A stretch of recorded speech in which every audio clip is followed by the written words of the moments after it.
Hello my dear viewers, అందరికీ నమస్కారం. ఇప్పుడు వరకు నా వీడియోల విషయంలో మీరు ఇస్తున్నటువంటి కోఆపరేషన్కి నేను చాలా రుణపడి ఉన్నాను. I am so thankful. మరి మానిటైజేషన్ కూడా నేను అర్హత చెందానంటే మీ యొక్క సహాయ సహకారాలు లేకుండా అది జరగదు. మరి కంటి ఆపరేషన్ మరి పోస్ట్‌పోన్ అవుతుంది. అయినా కానీ అది అయ్యే వరకు కూడా చేయాలనే ఉద్దేశంతో నేను ఈ వీడియోలు చేయడం జరుగుతుంది. బహుశా రేపు మళ్ళా చెకప్‌కి ఒకసారి వెళ్ళవలసి ఉంటుంది. ఒకవేళ నేను రేపు వీడియో చేయలేకపోతే ఆపరేషన్లో ఉన్నట్లుగా మీరు నా గురించి ప్రేయర్ చేయండి, మీ యొక్క దైవాల గురించి.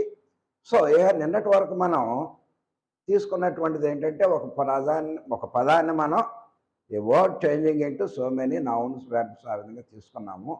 ఒక 6 చేసాము. జనాలకు మొహం ముట్టినట్టుంది, పెద్దగా దాని మీద ఇంట్రెస్ట్ లేనట్టుగా అనిపించింది నాకు చూస్తే. సో చాలామంది నా యొక్క వ్యూవర్స్ అండ్ సబ్స్క్రైబర్స్ అడిగేది ఏంటంటే స్పోకెన్ ఇంగ్లీష్ ఆ మెలకువలు నేర్పండి సార్ అని అడుగుతుంది. ఇదివరకు నేను చెప్పాను. అంటే అప్పుడు ఇంతమంది లేరు, దగ్గర ఒక 200, 300 మంది సబ్స్క్రైబర్స్ ఉన్నప్పుడు అది చెప్పాను. దాన్ని ఇప్పుడు తిలకించారో లేదు. ఇప్పుడు కొత్త వాళ్ళు చాలామంది వచ్చారు. వ్యూస్ దగ్గర మోర్ దెన్ 140 lakhs వ్యూస్ వచ్చాయి. 2800 మంది దాకా సబ్స్క్రైబర్స్ వచ్చారు కనుక వాళ్ళందరికీ ఉపయోగపడుద్దనే ఉద్దేశంతో మరొకసారి నేను మీ అందరికి ఉపయోగపడేటటువంటి మీ అందరికీ నాకు కూడా. సో మేము అంత నేర్చుకున్నా కానీ ఇంకా మనం నేర్చుకోవాలి, చాలా తెలుసుకోని విషయాలు ఉంటాయి. సో ఈరోజు నేను హెడ్డింగ్ కింద how to learn spoken English easily and quickly అంటే ఏదో సంవత్సరం 2 సంవత్సరాల పాటు చెప్తే కాదు, చాలా తక్కువ వీడియోస్ తోటి ఒక హింట్ ఇవ్వటం అనమాట. మీ అంతటిగా మేము మాట్లాడగలము అనేటటువంటి కాన్ఫిడెన్స్ ఇచ్చే వరకే. అంతేగాని స్పోకెన్ ఇంగ్లీష్ అన్నారు కదని ఫస్ట్ నుంచి చివరిదా చెప్పుకుంటూ వెళ్ళిపోయి గ్రామర్ అంతా చెప్పేసేసి నెలల తరబడి అయితే మీకు అంత ఇంట్రెస్ట్ ఉండదు. సహజంగా నేచర్, హ్యూమన్ నేచర్ అంటే యాజ్ ఎర్లీ యాజ్ పాసిబుల్, ఎంత తొందరగా నేర్చుకుందామా అనేటటువంటి భావన ఉంటుంది. సో ఈరోజు మనం ఇంట్రడక్షన్ తీసుకుందాం. పద్ధతులు ఎలా చేయాలి ఏంటి అనేది రేపు చూద్దాం. మనం ఇంట్రడక్షన్ అసలు why should we learn spoken English. So ఇప్పుడు ప్రపంచం అంతా కూడా గ్లోబలైజేషన్ అయిపోయింది. ఈ సెల్ ఫోన్లో ఏది మన ఆండ్రాయిడ్ ఫోన్స్, ఈ టీవీలు, ఈ యూట్యూబ్లు, ఇలాంటి వాటి వలన మనకి ప్రపంచం చాలా దగ్గర అయిపోయింది. The entire world is at your finger tips. కొడితే చాలు యూట్యూబ్లో వెంటనే we can able to see. So ఇది వరకు ఉన్నటువంటి జనరేషన్కి ఇప్పుడున్నటువంటి జనరేషన్స్, ఎస్పెషల్లీ విలేజర్స్, అన్ఎడ్యుకేటెడ్ అంటే ఎడ్యుకేషన్ తక్కువగా ఉన్నటువంటి వాళ్ళు మనకు తెలియకుండానే usage of English day to day లైఫ్లో మనకు తెలియకుండానే వాళ్ళు అనేక రకాలైనటువంటి పదాలు మాట్లాడేస్తూ ఉన్నారు. మీరు బాగా ఆలోచించండి. ఒక్క రోజన్నా కానీ ఒక్క పదం ఇంగ్లీష్ లేకుండా రోజంతా తెలుగే మాట్లాడడమే. కొన్నిటికి అసలు తెలుగే లేదు. అంతగా మమేకమైపోయాం మనం ఇంగ్లీష్లో. దానికి కారణం మనం బ్రిటిష్ వాళ్ళు మనల్ని కొన్ని వందల సంవత్సరాలు పరిపాలించటం, ఎక్కువ దేశాల్లో వాళ్ళ యొక్క ఇంగ్లీషే ఉండటం. సో మనం ఏ దేశానికి వెళ్ళినా it acts as a link language. ఏ కాంబోడియా వెళ్తావో, ఇండోనేషియా వెళ్తావు, లేదా సౌదీ వెళ్తావు, అక్కడ మన తెలుగు రాదు, మన హిందీ రాదు అక్కడ. సో వాళ్ళకి మన భాష వాళ్ళకి రాదు, వాళ్ళ భాష మనకు రాదు. సో మనం ఇరు వర్గాలను కలిపే లింక్ లాంగ్వేజ్ ఏంటంటే ఇంగ్లీష్. సరే, ఈ ఇంగ్లీష్ అమెరికన్ ఇంగ్లీష్ అని, బ్రిటన్ ఇంగ్లీష్ అని ఉంది. Most of the people in the world British ఇంగ్లీషే వాడుతూ ఉంటారు. ఒక అమెరికా దేశంలోనే సరే అమెరికా వెళ్ళినప్పుడు చూద్దామండి, కొంచెం చిన్న చిన్న తేడాలు, స్పెల్లింగ్లు, ఆ ప్రొనౌన్సియేషన్ ఇవన్నీ కూడా మనకి. సో మన స్పోకెన్ ఇంగ్లీష్ అనేటటువంటిది చూడండి, మీరు ఎంత దాని యొక్క ప్రాధాన్యత పెరిగిపోయిందో. ఉదాహరణకి ఇప్పుడు మనకు వైజాగ్లో పోర్ట్ ఉంది. అనేక రకాలైన షిప్పులు వస్తూ ఉంటాయి, లోడింగ్ అన్లోడింగ్ చేసుకుని వెళ్తూ ఉంటారు. ఫర్ ఎగ్జాంపుల్ ఏదో సమ్ కంట్రీ నుంచి, మన మెక్సికో నుంచి ఒక షిప్ వచ్చిందనుకోండి అమెరికా, విశాఖకి. అది లోడు అన్లోడ్ అవ్వడానికి కనీసం అట్లీస్ట్ ఇట్ టేక్స్ 15 days. అక్కడ ఉన్న సిబ్బంది అంతా కూడా బయటకు సరదాగా వైజాగ్ చూద్దాము, అక్కడ ఏంటంటి విశేషాలు ఉన్నాయో, ఏదో ఒక రూమ్ తీసుకుని ఎంజాయ్ చేయడానికి వాళ్ళు దే విల్ కమ్ అవుట్. వాళ్ళు వచ్చిన వెంటనే ఇప్పుడు సహజంగా అక్కడ ఉన్నటువంటి ఆటో వాళ్ళు అప్రోచ్ అయిపోతారు. వాళ్ళు వాళ్ళకి తెలియకుండానే ఇంగ్లీష్ వాళ్ళు నేర్చుకున్నారు. ఎందుకంటే వాళ్ళ జీవనోపాధికి. Sir there is beautiful Kailasagiri sir, very beautiful sir, so many attractive places are the beach, very wonderful beach, Ramakrishna beach, Rishikonda beach, so many beaches sir, very beautiful city Vizag sir, come on sir, I will take. ఆ 4 ముక్కలు వాడికి అవసరం అయ్యే నేర్చుకుంటాడు. సరే వాళ్ళు వస్తారు, మనం ₹1000 వీడు అన్నాడు అనుకోండి, అది $2 అవుద్ది. వాళ్ళకి పెద్ద లెక్క కాదు. మనం ₹2 ఏదో బ్లేడ్కి ఇస్తున్నట్టు అడిగాడు, పెద్ద కష్టం కాదు. సో ఆ ఇంగ్లీష్ కానీ అతను నేర్చుకోకపోతే, ఆ స్పోకెన్ అతను గ్రామర్ తెలియదు, వాక్య నిర్మాణం తెలియదు, తన లైవ్లీహుడ్కి కావలసినటువంటి ఇంగ్లీష్ని అతను నేర్చుకున్నాడు. మస్ట్ అది. లేదా వీడికి రాలేదనుకోండి, కొంచెం కాస్త కొత్త ఇంగ్లీష్ ఎవడైతే వచ్చిందో, మరి వాడికి మన భాష అర్థం కాదు కదా, వాడికి వచ్చిన ఇంగ్లీషే మాట్లాడతాడు, ఎవడైతే ఉన్నాడో వాడు క్యాచప్ చేయటం. సో ఈ విధంగా మనం మన దైనందిన జీవితంలో చూడండి, ఒక ట్రైన్లో జాంకాయలు అయ్యే ఎంత ఉంటుంది, మన మజ్జిగని బటర్ రకరకాల, వాళ్ళు కూడా లిటిల్ ఇంగ్లీష్ మాట్లాడతారు. ఎంత అంటే ₹20 అంట, 10 నో ఓన్లీ 20. అలా వాళ్ళకి అవసరమైనటువంటి ఇంగ్లీష్ని వాళ్ళు నేర్చుకున్నాం తెలియకుండానే.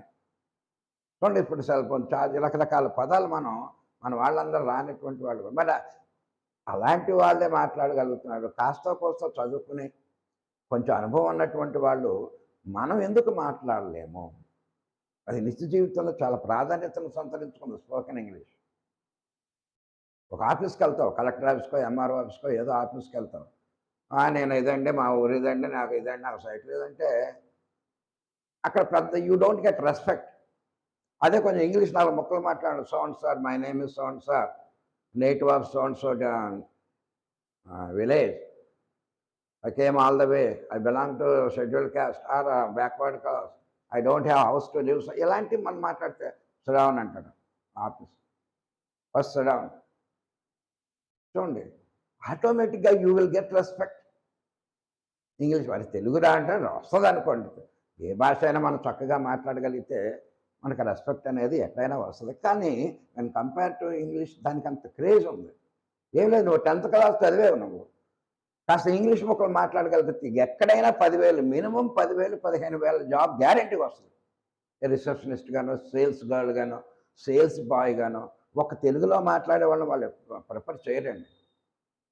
ఎక్కువ భాషలు మాకు కనీసం ఇంగ్లీష్, హిందీ ఇవి కూడా వచ్చుంటే వాళ్ళకి ప్రయారిటీ ఇస్తారు. దాంతోపాటు కొంచెం కంప్యూటర్ నాలెడ్జ్ ఉంటే ఇంకా ఫస్ట్ ప్రయారిటీ వస్తుంది అనమాట. సో మన నిత్య జీవితంలో మనం ఏదైనా బ్రతకాలన్నా, ఎక్కడికన్నా వెళ్ళాలన్నా, ఏదైనా చెయ్యాలి, గౌరవం పొందాలన్నా ఇంగ్లీష్ మాట్లాడటం అనేది మస్ట్. చాలామంది బ్రహ్మాండంగా రాయగలుగుతారు, వెన్ కంపేర్ టు స్పోకెన్ వాళ్ళు అంత అదిగా మాట్లాడలేకపోతారు. అది వాళ్ళ వీక్నెస్. కొంతమంది ఎంతో నాలెడ్జ్ ఉంటుంది, స్టేజ్కి వెళ్ళేటట్టుకు వణికిపోతూ ఉంటారు, స్టేజ్ ఫియర్ ఉంటుంది.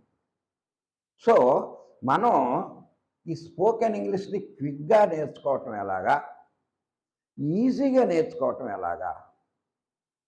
సహజంగా మనం చూస్తూ ఉంటాం నిత్య జీవితంలో, మనకు తెలిసి తెలియకుండానే అనేక రకాలైనటువంటి కాస్త కొస్త ఇంగ్లీష్ తెలిసినటువంటి వాళ్ళకు వాళ్ళు ఉపయోగించేటటువంటి లాంగ్వేజ్ కరెక్టా కాదా అనేటటువంటిది మనకు అర్థమైపోద్ది. స్పోకెన్ ఇంగ్లీష్కి మరీ అంత పక్కాగా ఉండవలసిన అవసరమే లేదు. చాలామంది అంటారు స్పోకెన్ ఇంగ్లీష్కి అసలు గ్రామర్ అవసరం లేదంట. మినిమం గ్రామర్ కావాలి. అదే యాక్టివ్ ప్యాసివ్లోకి మార్చడం, డైరెక్ట్ ఇండైరెక్ట్లోకి మార్చడం, degrees of comparison, simple complex, అలాంటి అంత పెద్ద గ్రామర్ అవసరం లేదు. కానీ అసలు వాక్య నిర్మాణం ఏంటి, ఆ వాక్య పదాల్లో అర్థాలు ఏంటి, ఎలా నిర్మించాలి, ఇదన్నా తెలియాలి కదా. వాక్యాన్ని మనసులో నిర్మించుకుంటేనే కదా నువ్వు అవతల కన్వర్ట్ చేయగలుగుతావు. ఉదాహరణకి ఇక్కడ మనం చూడండి,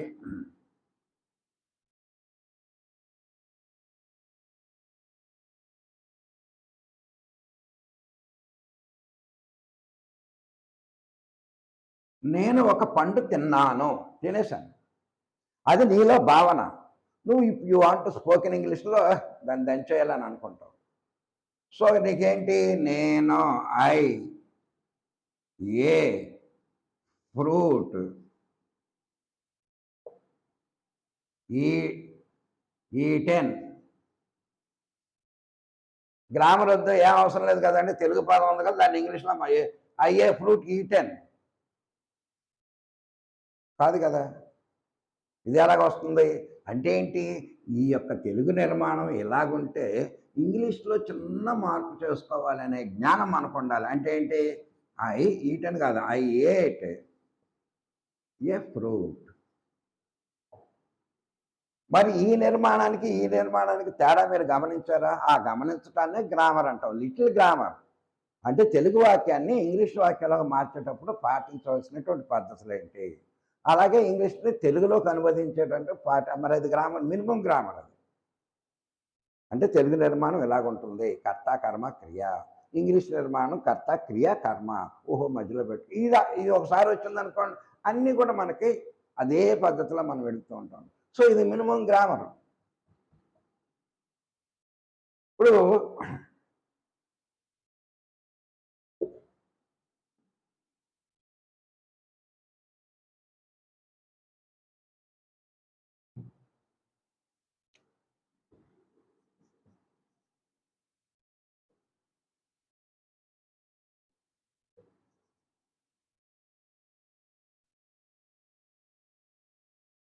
నీకు తెలుసు, నాన్నగారు వచ్చారు, నిన్ను అడిగారు, ఎరా ఎలా చూస్తున్నారా, పూర్తిగా నాలెడ్జ్ లేదు ఇంగ్లీష్లో, కానీ నువ్వు ఇక్కడ మాట్లాడగలవు. నాన్నగారు ముందు చూపించాలని, ఐఆమ్ స్టడీయింగ్ హార్డ్లీ ఫాదర్. కానీ నాన్నగారు నీకంటే తెలివైనవాడు, ఆయన ఉద్యోగం చేసి రిటైర్ అయినటువంటి వాడు. He knows the meaning of this hardly.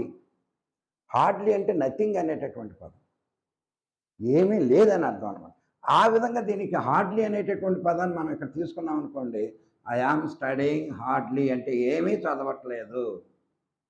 నాన్నగారికి అర్థమైపోయింది ఈడేం చదవట్లేదు, లేదా ఈడు హార్డ్ అనే బదులు హార్డ్లీ అనేటటువంటి పదాన్ని ఉపయోగించాడు, ఎలవ దీనికి అర్థం తెలియక. హార్డ్లీ అంటే బ్రహ్మాండంగా చదివేస్తున్నానని నాన్నగారు అనుకోవాలని ఆడు ఉపయోగించాడు. అతని ఉద్దేశం మంచిదే, కానీ దాని మీనింగ్ మరి తెలియాలి కదా మనకి. హార్డ్ అంటే అప్పుడు మనం ఏం రాయాలి, అతని ఉద్దేశం ఐఆమ్ స్టడీయింగ్ హార్డ్ లేదా వెరీ హార్డ్. మరి ఇది మినిమం గ్రామర్ తెలియకుండా మనం ఎలా మాట్లాడతామండి అవతల వాళ్ళతోటి. సో ఇంగ్లీష్కి మనకి మెయిన్ మనం మినిమం గ్రామర్ ఉంటే చాలు. ఎందుకంటే నువ్వు మాట్లాడేటటువంటి విషయం నీలాంటి వాడు అవతలవాడు అయితే పర్వాలే, ఏదో అర్థం చేసేసుకుంటాడు. కానీ నీకంటే తెలివైన వాడైతే వాడు నిన్ను బ్లేమ్ చేస్తాడు. చెత్త చెదారం మాట్లాడుతున్నా ఎందుకంటే ఈ గోళ అని మనం తిట్టేటటువంటి అవకాశం ఉంటుంది. తప్పు మాట్లాడుతున్నామని మనం బ్లేమిష్ చేయొచ్చు. అర్థమైందా? ఓన్లీ అవతలవాడికి అర్థమయ్యేటట్టే మాట్లాడాలంటే కాదు కదా, దానికి చాలా అదంతా ఉంటుంది. సో ఈ విధంగా దీని యొక్క ప్రాముఖ్యత స్పోకెన్ ఇంగ్లీష్లో గ్రామర్కి కూడా వాల్యూ ఉంటుంది. స్పోకెన్ ఇంగ్లీష్లో దాని యొక్క ప్రాధాన్యత చాలా ఎక్కువగా ఉంది. ముందు చెప్పాను కదా మీకు, మాట్లాడగలిగితే we can impress the people అవతల వాళ్ళని. ఈ సందర్భంగా నేను ఇదివరకు చెప్పినట్టున్నాను, ఈ స్పోకెన్ ఇంగ్లీష్ అనేటటువంటిది. సరే మరి ఒకసారి చిన్నగా చెప్తాం. నేను నర్సీపట్నం ట్యూటోరియల్లో ఒక క్రాంతి ట్యూటోరియల్ అని నడుపుతూ ఉండేవాడిని. I was the principal. నేను ఇంగ్లీష్ చెప్తూ ఉండేవాడిని, ఇంకా స్టాఫ్ ఫిజిక్స్ అలా ఉండేవాడు. నా దగ్గరికి ఒక 3 కుర్రాళ్ళు వచ్చారు. నేను వాళ్ళని చూస్తూ ఉండేవాడిని. వాళ్ళు రోజు మా ఎదురుగుండానే కాలేజీ పిల్లలందరూ వెళ్తూ ఉండేవాళ్ళు. ఈ 3 కుర్రాళ్ళు అలా వెనకాల పట్టడం, కామెంట్ చేయటం, మళ్ళీ సాయంత్రం పూట ఏదో బాడీ గార్డ్లాగా వెళ్ళటం. వీళ్ళు ఒకసారి నా దగ్గరికి వచ్చారు, సార్ మాకు స్పోకెన్ ఇంగ్లీష్ నేర్పించారు సార్. వీళ్ళు నాకు తెలుసు, వీళ్ళు మా పిల్లలు కూడా చెప్పి ఎదలండి వీళ్ళు అమ్మాయిలు వెనకాల తిరుగుతూ ఉంటారు, అసలు కాలేజీకి వెళ్ళరండి అని. సరే వచ్చారు, అడిగారా, ఓకే అన్నాను. మరి తెచ్చుకోండి, ఏం అవసరం లేదు, నోట్ బుక్ తెచ్చుకోండి అని. తెచ్చుకున్నారు, మర్యాదగా కూర్చున్న కిందే ప్రాబ్లమ్స్. నేను ఏ అంటే ఏంటి, బి అంటే బి, సైలెంట్ ఇవన్నీ మొదలెట్టాను. నేను ఒక 4-5 రోజులు చూసారు వాళ్ళు. సార్ ఇవన్నీ ఎందుకు సార్, మాకు వెంటనే మాకు ఇంగ్లీష్ మాట్లాడటం రావాలి సార్ అన్నాడు. ఇప్పుడు స్పోకెన్ ఇంగ్లీష్ అంటే అది ఏంటి అసలు, వెంటనే ఎలా నేను ఏమైనా నా దగ్గర ఏమన్నా అద్భుతమైనటువంటిది ఏమన్నా మంత్రాలు ఉన్నాయా? అలా కాదు నాన్న. ఒక 2, 3 నెలలు ఫండమెంటల్స్ నేర్చుకోవాలి. తర్వాత నిర్మాణము, మాట్లాడటం అంటే మళ్ళీ కనపడలేదండి. మళ్ళీ అలా విధంగా వెళ్ళిపోతూ ఉన్నాం. వీళ్ళకేంటంటే సంఘంలో మంచి పేరు వస్తది. అమ్మాయిలు మనల్ని లవ్ చేస్తారు అనేటటువంటి భావంతో వీళ్ళు ఇంగ్లీష్ మాట్లాడాలనుకున్నా కానీ రాదు. కానీ ఆ రోజుల్లో మహాత్మా గాంధీ అని ఒక ఎస్సే ఉండేది ఇంటర్మీడియట్‌లో. దాన్ని వీళ్ళు ముగ్గురు ఏదో వచ్చు, కొంచెం అర్థం చదవగలుగుతారు. 3 పేరాలు ముగ్గురు కంఠస్థం చేశారు. ఒకడు ఫస్ట్ పేరా అది చదివినట్టు అప్పచెప్తున్నట్టు కాకుండా మాట్లాడుతున్నట్టుగా అన్నమాట. రెండోవాడు రెండో పేరా, మూడోవాడు మూడో పేరా. ఈ విధంగా కంఠస్థం చేసేసారు. మరి చూడండి, ఆ కంఠస్థం చేయడానికి వాళ్ళు ఎంత శ్రమించారో నేర్చుకోవటాక లేదా. ఇప్పుడు సహజంగా ఒక 4, 5 అమ్మాయిలు వెళ్తుంటే వీళ్ళు వెనకాల ఉండేవాళ్ళు అనమాట. వీళ్ళంతా పిల్లలు మాకు చెప్తూ ఉండేవాడు, సార్ ఇది ఇలా చేస్తున్నారు సార్ వీళ్ళు. అందులో ఫస్ట్ పేరావాడు యూనో మళ్ళీ సొంతగా కొన్ని పదాలు. Mahatma Gandhi was born in Porbandar man, who is the father of our nation you know. Oh I know. రెండోవాడు, he went to South Africa, man. He was thrown out of the train because this fellow is black fellow, those are white people. Though he is a lawyer. అంటే అప్పుడు ఈ మూడోవాడు అందుకున్నాడు. చక్కగా coordination, ఏదో ఒకరిదొకరిది mingle అవ్వకుండా ఒకడైపోయిన తర్వాత he came to India in 1920 men, participated in the Salt Satyagraha. Such a great man. He went to so many times jail. ఆ విధంగా వీళ్ళేదో ముగ్గురు ఇంగ్లీష్లో వచ్చేసిన వాళ్ళు అంటున్నారో లేదో ఎంతమందిలో చూసిన మనకు తెలియదు. కానీ సో నా ఇంటెన్షన్ అంటే ఇంగ్లీష్ మాట్లాడాలనేటటువంటి we have to appreciate them. మనం అప్రిషియేట్ చేయాలి. కానీ వాళ్ళు ఎంచుకున్నటువంటి సరైందా కాదంటే అది వేరే విషయం. చూడండి, ఆ తపన, అది తపన ఉండాలి మనందరికి కూడా మాట్లాడాలనేటటువంటి. కానీ అస్సలు ఎఫర్ట్ పెట్టకుండా ఏదో రాస్తారు కదా ఈ ఒక్క వీడియో చూడండి, ఈ 10 రోజుల్లో వచ్చేద్ది అలా నేను చెప్పలేనండి. అట్లీస్ట్ ఒక 20-30 వీడియోస్ మనం వీటిని రెగ్యులర్గా ఫాలో అయితే తప్ప మీకు అంత కాన్ఫిడెన్స్ నేను ఇవ్వలేను. ఏదో చెప్తాను, టంబ్లైన్లో ఏదో పెడతాను, లోన ఇంకోటి ఉంటుంది, అలా వద్దు. మనం సిన్సియర్గా నేర్చుకుందాం. ఇప్పుడు వరకు చాలా వీడియోలు చూశారు. జస్ట్ మీరు ఒక నెల, ఒక 1 మంత్ లోపల మీకు I will make you talk English. ఓకేనండి. సో ఈరోజు మనం ఓన్లీ ఇంట్రడక్షన్ పార్ట్ మనం ఫాలో అవుతున్నాం. అంటే మనం ఇంకా స్టార్ట్ చేయట్లేదు. మీరు చూడండి, స్పోకెన్ ఇంగ్లీష్లో మనకు మెయిన్గా సెంటెన్స్ అనేటటువంటిది తెలియాలి. ఒక వెర్బతోటే గో గో గో అని అస్తమానం అంటాం ఏంటి? Drank drank drank. ఏం డ్రాంక్ రా? తాగింది ఎవడరా? నేను. ఏం చేస్తావు? డ్రాంక్, తాగాను. ఏం తాగావు? మిల్కా, కాఫీయా, టీయా? I drank milk. అది తెలుగు వాక్యం. దాన్ని నువ్వు ఇంగ్లీష్లోకి మార్చి అవతలకి చెప్పాలి. అంటే ఏంటి? వాక్య నిర్మాణం తెలియాలి. ఆ వాక్యంలో ఏంటేంటి వస్తాయని తెలియాలి ఫస్ట్. అంటే ఉదాహరణకి sentence compromises of, consist of so many words. ఒక సెంటెన్స్లో, ఒక వాక్యంలో చాలా పదాలు కలిసి ఉంటాయి. కానీ ఆ పదాలన్నీ కూడా ఆర్డర్లో ఉండాలి. ఆ పదాల యొక్క కలయికకు ఒక మీనింగ్ ఉండాలి. ఐ డ్రాంక్ మిల్క్ అన్నాం, డ్రాంక్ ఐ మిల్క్ అని పెట్టామనుకోండి, అది ఆర్డర్లో లేదు, అది సెంటెన్స్ కాదు, అది దానికి మీనింగ్ లేదు. సో ఎవరైతే ఇంగ్లీష్ మాట్లాడాలనుకుంటున్నారో వాళ్ళు సెంటెన్స్ అంటే ఏంటో ఫస్ట్ దే మస్ట్ నో. ఆ సెంటెన్స్లో ఏముంటాయి? పదాలు ఉంటాయి. 3-4 పదాలతో ఒక సెంటెన్స్ అవుతుంది. ఒక్కోసారి 10 పదాలతో ఒక పెద్ద సెంటెన్స్ ఉంటుంది. ఒక్కొక్కసారి 2 పదాలతో ఒక సెంటెన్స్ ఉంటుంది. ఇవన్నీ కూడా తెలుసుకోవాలి. ఈ ఫార్మేషన్లో ఏది ముందు వస్తుంది? అన్నిటికీ సెంటర్ పాయింట్ అంటే టెన్స్ అండి. స్పోకెన్ ఇంగ్లీష్కి మనకు కావాల్సింది ఏంటంటే ఫస్ట్ టెన్స్ అంటే కాలం. ఆ కాలం ఏమీ లేదు, 3 కాలాలు మనకు తెలిసినాయి కదా, వర్తమాన కాలం, భూతకాలము, భవిష్యత్ కాలము. దాన్నే ఇంగ్లీష్లో పాస్ట్ టెన్స్ అంటారు, ఫ్యూచర్ టెన్స్ అంటారు, ప్రజెంట్ అంటే వర్తమాన కాలము, భూతకాలము భవిష్యత్ కాలం అంటే రాదు, భూతకాలం అంటే జరిగిపోయింది. అంటే ఏంటి? కాలాన్ని బట్టి క్రియలు మారుతూ ఉంటాయి. అది ఫస్ట్ నోషన్ మనం తెలుసుకోవాల్సినటువంటి. పాడుట, పాడుట, పాడుదును. ఇప్పుడు నిన్న ఆడిటోరియంలో పాడాను. చూసారా, పాడుట అనే క్రియ ఇక్కడేమో పాడుతున్నాను. నిన్న పాడాను, రేపు పాడుతాను. చూసారా, పాడుట అనే క్రియ ఈ టెన్స్ ఈ కాలాన్ని బట్టి 3 రకాలుగా ఉన్నాయి. సరే, ఇప్పుడు ఈ టెన్స్ ప్రెజెంట్ టెన్స్ అని చెప్పుకున్నాం. రేపు నుంచి మనం ప్రెజెంట్ టెన్స్, పాస్ట్ టెన్స్ అని, ఫ్యూచర్ అని 3 ఉన్నాయి. మళ్ళీ మూడిట్లో ఒక్కో దాన్ని 4గా చేసాం. ప్రెజెంట్ టెన్స్ 4, పాస్ట్ టెన్స్ 4, మొత్తం 12 వస్తాయి. కానీ స్పోకెన్ ఇంగ్లీష్ అటువంటి వాళ్ళకి కేవలం 3 వస్తే బాగా చాలు. సరే, అవి చెప్పుకుందాం. ఏంటి ప్రస్తుతానికి సింపుల్ ప్రెజెంట్ టెన్స్. ఏది ప్రెజెంట్ టెన్స్లో మొట్టమొదటిది. పాస్ట్ టెన్స్లో మొట్టమొదటిది ఏంటంటే సింపుల్ పాస్ట్. ఫ్యూచర్లో మొట్టమొదటిది ఏంటంటే సింపుల్ ఫ్యూచర్ టెన్స్. ఆ 12లో ఫస్ట్ది ఇది, 5వది ఇది, 6, 7, 8, 9వది ఇది. ఈ 3 సెంటెన్సుల్లో స్పోకెన్ ఇంగ్లీష్ మాట్లాడాలనుకునేటటువంటి వాళ్ళు మాట్లాడేయచ్చు. ఇంకా గ్రామర్ గేమ్లో ఏమవుతుంది చూడండి. ఈ సింపుల్ ప్రెజెంట్ టెన్స్ అంటే ప్రెజెంట్ టెన్స్లో 4ట్లో మొట్టమొదటిది.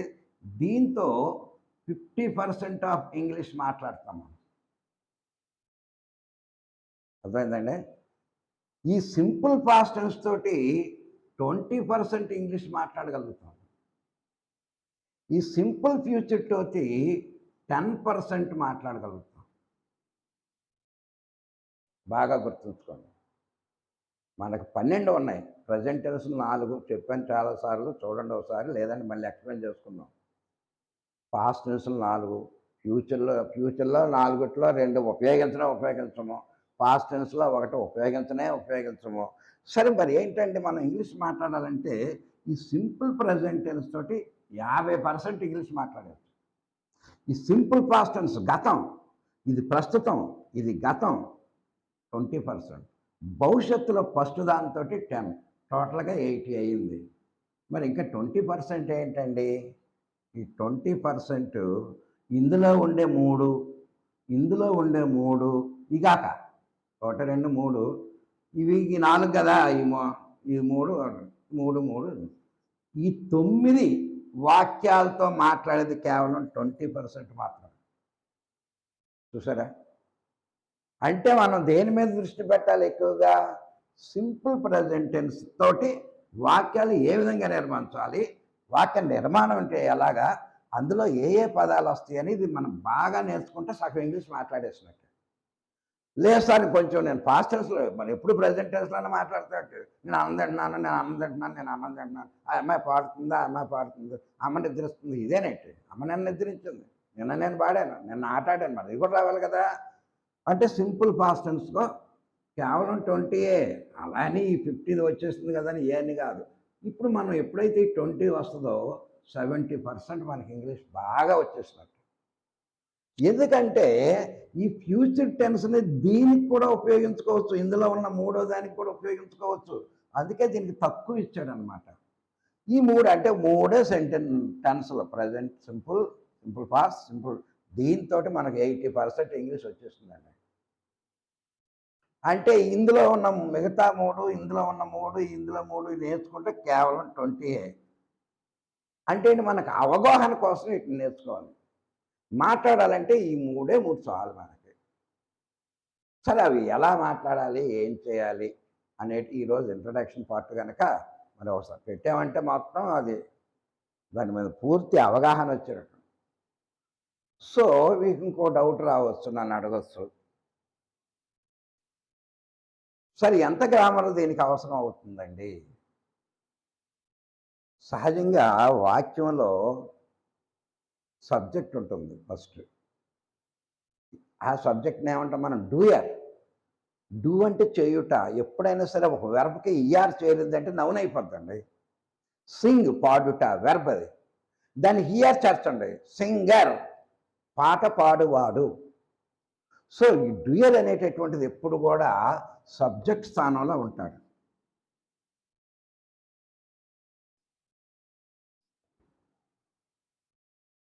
పని చేసేటటువంటి వాడు. ఒకడ ఒకడైతే సింగులర్, ఏకవచనం. ఇద్దరా, ప్లూరల్. అదొక డౌట్ వస్తుంది. ఆ అమ్మాయా, ఆ అబ్బాయా, ఎక్కువ మందా, ఎదుటివాడా? ఈ విధంగా మనకి ప్రొనౌన్ తోటి మన సబ్జెక్టులు ఐ, హీ, ఊ చెప్తాను రేపు. తర్వాత డైరెక్ట్ నౌన్లు, ఏదో ఒక దేశం పేరు కానీ, ఒక మనిషి పేరు కానీ, ఒక జంతువు పేరు కానీ, ఈ విధంగా మనం సబ్జెక్టులను బాగా అర్థం చేసుకోవాలి. ఏది? ఈ సింపుల్ ప్రెజెంట్ టెన్స్. ప్రెజెంట్ టెన్స్లో వాక్య నిర్మాణం ఈ విధంగా ఉంటుంది అనుకున్నాం కదా. కన్సిస్టెంట్ ఇది అర్థం అవ్వాలి. ఏం పెద్ద ఏం లేదు, ఒక పావు గంట మనం దాని మీద కాన్సన్ట్రేట్ చేస్తే సబ్జెక్ట్ స్థానంలో ఏంటేంటి వస్తాయి. ఇందులోనే ఫస్ట్ పర్సన్ అని, సెకండ్ పర్సన్ అని, థర్డ్ పర్సన్, ఇప్పుడొద్దు కన్ఫ్యూజ్ ఏమవ్వద్దు, రేపు అన్నీ చెప్తాను నేను. తర్వాత వచ్చేది మెయిన్ గుండెకాయ లాంటిది వెర్బ్. ఆ వెర్బ్ గురించి మనం కొంచెం తెలుసుకుని ఉండాలి. కొంచెం కంఠస్థం కూడా చేయాలి. ఎందుకంటే ఇర్రెగ్యులర్ వెర్బ్స్ అని, రెగ్యులర్ వెర్బ్స్ అని ఉంటాయి. అండ్ ఇర్రెగ్యులర్ అంటే 3 వేరు వేరు కూడా. Go went gone, sing sang sang, sing sang sung, అర్థమైందా? Give gave given. ఈ 3 వేరు వేరుగా ఉండి ఇర్రెగ్యులర్. అలా కాకుండా 2, 3 ఒకలాగా ఉంటాయి. Play played played, worship worship worship, work worked worked. 2, 3 ఒకలా. అవి రెగ్యులర్ వెర్బ్స్. మహా అయితే అవి కలిపి ఒక 200. మనం కంఠస్థం చేస్తామనుకోండి, ఆ యొక్క క్రియను బట్టి మనం ఆ వెర్బలు ఉపయోగించటం. ఈ వెర్బల్లోనే V1 అని, V2 అని, V3 అని, V4 అని, V5 అని ఉంటుంది. అక్కడ సందర్భాన్ని బట్టి V1 ఉపయోగించాలా, V2 ఉపయోగించాలా అనేది. ఇక తర్వాత ఏంటంటే నౌన్ స్థానంలోనే వస్తాయి, ఆబ్జెక్టులు వస్తాయి. ఇదేంటిది? డూయర్ ఎవడైతే. ఇక్కడ ఏంటి? వెర్బ్ ఏంటి? వాట్ డస్, ఏం జరుగుతుంది అంటే ఈ క్రియ ఏ విధంగా జరుగుతుందో చెప్తుంది. ఆ పని యొక్క ఫలితాన్ని అనుభవించేటటువంటి దాన్ని మనం ఆబ్జెక్ట్ అంటాం. Result of the work. లేదా ఆబ్జెక్ట్ ఉంటుంది, లేకపోతే మీరు ఏం కన్ఫ్యూజ్ అవ్వద్దు. ఈరోజు ఫండమెంటల్స్ నేను చెప్తున్నాను నేను. ఇదేంటంటే మామూలుగా థియరీ. ఇంకా రేపటి నుంచి మనం సీరియస్గా I challenge to all my 1 month మీరు కరెక్ట్గా అంటే 30 వీడియోలు, అట్లీస్ట్ ఒక 20 వీడియోస్ నేను చెప్పింది రెగ్యులర్గా ఫాలో అవ్వండి. And make a phone call. 7 సార్లు సోల్ చెప్పారు, అసలు ఏమీ రాలేదు మాకు, స్పోకెన్ ఇంగ్లీష్ లేదు అని నన్ను కాలర్ పట్టుకున్నారు. Come to my house. కానీ నా ఎఫర్ట్ ఎంత ఉంటుందో మీ ఎఫర్ట్ కూడా అంతే ఉంది. ఏదో ఒక వీడియో చూసాము, రెండో చూస్తున్నాము, కొంత ఇంటి దగ్గర ప్రయత్నం చేయాలి. చాలామంది సహజంగా వీడియోలు చేస్తే ఏదో వర్క్ ఇస్తారు, ఎక్సర్సైజ్ ఇస్తారు, ఇది చేయండి, కామెంట్ పెట్టండి. మామూలుగానే కామెంట్లు పెట్టట్లే, ఏదో ఒక వర్క్ ఇచ్చి కామెంట్ పెట్టమంటే పెడతారు లేదా నాకు డౌట్. అంత ఎందుకు మిమ్మల్ని శ్రమ పట్టడం ఎందుకు? నేనే మొత్తం టోటల్ శ్రమ తీసుకున్నాను, నేనే చెప్పుకుని పోతున్నాను, మీకు ఎలాంటి వర్క్ ఇవ్వట్లేదు. ఏదో చిన్నపిల్లల్లాగా ట్రీట్ చేసినట్టు అవుతుందని. 1, 2, 3 సార్లు వీడియోని చూడండి వెనక్కి తిప్పి. ఏముంది 10 నిమిషాలు స్క్రోల్ చేసుకోవటం లేదు పైకి కిందకి. ఇప్పుడు నుంచి సీరియస్గా పెట్టండి. మాట్లాడాలనుకునే ఆల్రెడీ మాకు ఒకసారి బ్రహ్మాండంగా మాట్లాడేస్తాం అనుకునే వాళ్ళకి ఇది అవసరం లేదు. ఇది only for learners, those who desire to speak English, spoken English easily and quickly. సులభముగా మరియు వేగంగా. అంటే నెలల సంవత్సరాల తరబడి కాకుండా తక్కువ కాలంలో చిన్న చిన్న చిట్కాలు ఫాలో అవుతూ మనం ఏ విధంగా మాట్లాడాలనేటటువంటిది. Tomorrow be serious. నేను సీరియస్గానే మొత్తం కొంచెం ఇక ఉపాధ్యాయులాగానే ఉండాలి, మిమ్మల్ని గర్జించాలి. నా పిల్లలు నా స్టూడెంట్స్ నా పిల్లలని నేను భావించినప్పుడు నేను బలవంతంగానే మీతో నేర్పించాలనే దృఢ సంకల్పంతో ఈరోజు స్టార్ట్ చేశాను. ఇది ఎప్పటి నుంచో మీరు అందరూ కోరుతున్నదే. It's a very useful also. సరే చెప్దాంలే అనుకున్నాను నేను. So that is it for today, only for introduction. Today one spoken English సంబంధించి. సో రేపటి నుంచి మనం కంటిన్యూ అవుదాం. So if you like my video, please like and subscribe as usually. Take care of your health. Most probably, ఎందుకంటే అది ఎందుకు postpone అవుతుందో అర్థం కావట్లేదు. రేపు they called me, I'm going to the hospital. రేపు వీడియో వస్తే ఐఎమ్ ఇన్ ద హాస్పిటల్, రాకపోతే వీడియో చేయటం ఇదే టైంకి నేను చేస్తాను. Until then take care of your health. Thank you my viewers.